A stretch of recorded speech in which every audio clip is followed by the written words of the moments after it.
ওলামাদের আয়োজনে আমি পাড়া মহল্লায় যেসব মাহফিল হয় সেগুলোর কথা বলছি না। আলেমরা যখন কোনো সম্মেলন বা মাহফিল আয়োজন করবে, সে মাহফিলের মধ্যমণি, সেই মাহফিলের আকর্ষণ, সেই মাহফিলের সভাপতি, সেই মাহফিলের প্রধানমন্ত্রী আলেমদের মধ্য থেকে কেউ হবেন।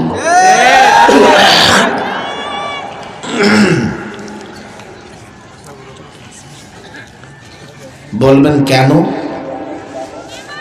এজন্যেই একটা দ্বীনি মাহফিলে আলেমের চাইতে মর্যাদাবান কেউ হতে পারে না। হ্যাঁ, তোমরা যখন কোনো প্রোগ্রাম করো, আমাদের একজন মৌলভী সাহেবকে ধরে নিয়ে চেয়ারেও বসতে দেও না, দাঁড়ায় বেচারা মুনাজাত করে মিলাদ পড়ে। আমরা সেই প্রোগ্রাম নিয়ে আমাদের কোনো অভিযোগ নাই। হয় এমন মাঝে মধ্যে পত্রপত্রিকা দেখা যায়, সব হোমরা সোমরা চেয়ারে বসে আছে, আর এক মৌলভী সাহেব পিছনে দাঁড়ায়া ভিক্ষুকের মতো, কার ভিক্ষুক আল্লাহ জানে, মুনাজাত করতেছে। তোমাদের প্রোগ্রাম তোমরা সেগুলো করো, আমাদের কোনো অভিযোগ নাই। বরং অভিযোগ ওই মৌলভী সাহেবের বিরুদ্ধে, তিনি কেন সেখানে গেলেন? ওরা যা কিছু সব যা খুশি করবে, আর আমাদের কাজ হচ্ছে জান্নাতে ঢুকাই দেওয়া, 14 গোষ্ঠী সহ জান্নাতে ঢুকাই দেওয়া। আর তারাও মনে করে আমি যা খুশি করব, মৌলভী সাহেব আপনি দোয়া করে আমার 14 গোষ্ঠী জান্নাতে ঢুকাইয়া দেন। নিজে পরিবর্তন হবে না, মৌলভীরে পরিবর্তন করে ফেলবে। আমার অভিযোগ সেই মৌলভী সাহেবের বিরুদ্ধে, আপনি কেন সেখানে গেলেন? তাদের প্রোগ্রামগুলোতে তারা প্রধান অতিথি হয়, সভাপতি হয়, আজ পর্যন্ত আমরা কোন অভিযোগ উত্থাপন করিনি। যখন দিনদার যুবকেরা, ওলামায়ে কেরাম, মাদ্রাসাওয়ালারা প্রোগ্রাম করে, তখন তাদের চুলকানি শুরু হয়ে যায়। ওখানে নামটা বড় করে দেওয়া যায় কিনা, মঞ্চে উঠে মাতব্বরি করা যায় কিনা, নিজেকে প্রধান অতিথি বানানো যায় কিনা। তারা ডাকলে তো 10 জনও আসে না। মানুষ কোরআন সুন্নাহর কথা শুনবার জন্য হাজারো জমা হয়, ওখানে একটু মাতব্বরি করতে যায়। কথা ঠিক না বেটে? আবার বলবে কি, হুজুর আপনারা ওয়াজের নামে রাজনীতি করেন। আমরা বলে ওয়াজের নামে রাজনীতি করি। আচ্ছা, রাজনীতি করা অপরাধ? যদি অপরাধ হয় তো তুমি একজন রাজনৈতিক ব্যক্তি হয়ে মাহফিলের প্রধান অতিথি কেমনে হও? যা আমার জন্য অপরাধ, সেটা তো তোমার জন্যও অপরাধ। আমি রাজনৈতিক কথাবার্তা বলে যদি অপরাধ করে থাকি, তুমি একজন রাজনৈতিক ব্যক্তি, তুমি মঞ্চে গিয়ে কি করো? ওয়াজ করো? তোমার তো আগাগোড়া পুরাটাই প্রচলিত রাজনীতি থাকে, তাহলে তুমি কিভাবে প্রধান অতিথি হও মাহফিলে গিয়ে? আমার উত্তর আগে দাও।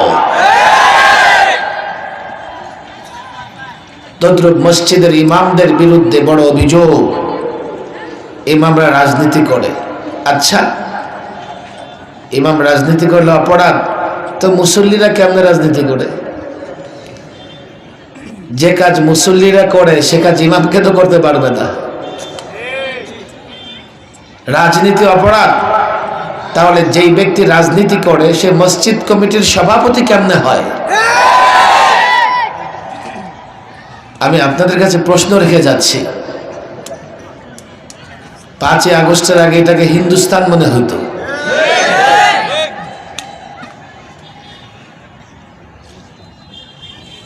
যদি অপরাধ হয় আমাদের জন্য অপরাধ, তোমাদের জন্য অপরাধ। কয় হুজুর না, আপনাদের জন্য অপরাধ কেন? আপনারা কোরআন ফলো করেন, অথচ কোরআনে রাজনীতি নাই। তুমি মুসলমান না? যদি বলো তুমি মুসলমান, আচ্ছা তুমি মুসলমান হলে আমাকে বলো, একজন মুসলমান তো কোরআনের বাইরে চলতে পারে না। তুমি মুসলমান হলে কোরআনে যদি রাজনীতি না থাকে, তুমি রাজনীতি কেমনে করো? আমি জাতির বিবেক, এই জাতির যুবকদের কাছে প্রশ্নগুলো রাখতে চাই।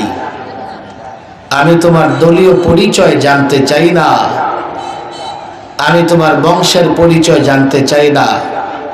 তুমি যদি মুসলমান হয়ে থাকো, আমার এই কথাগুলো নিয়ে সামান্য চিন্তা করার চেষ্টা করো। অভিযোগের শেষ নাই, শেষ নাই। কত ধরনের অভিযোগ। হ্যাঁ, তাদের মধ্য থেকে যারা আমাদের সঙ্গে সম্পর্ক রাখে, তারা হয়তো বা এই কথা বলবে, হুজুর ঠিক আছে, আপোষ করে ফেলেন। কিভাবে? আপনারাও রাজনীতি করেন, আমরাও করি, চলেন আজ থেকে আপোষ, কেউ কারো বিরুদ্ধে বলবো না, সমঝোতা করে ফেলি। সমঝোতা, ওরা আমাদের কাছে আসে এই সমঝোতার জন্য। অনেকের সঙ্গে আবার সমঝোতা করেও ফেলে, আমরা কেউ কারো বিরুদ্ধে বলবো না। আরে আমরা তোমার দল কিংবা তোমার নেতার বিরুদ্ধে যে বলছি, মনে রেখো তোমার নেতা কিংবা তোমার দলের বিরুদ্ধে নয়, তোমার দল এবং তোমার নেতার আদর্শ নিয়ে কথা বলছি। কথাগুলো বুঝবার চেষ্টা করেন। তারা বলবে, হুজুর ঠিক আছে, আপনারা আমাদের বিরুদ্ধে বলবেন না,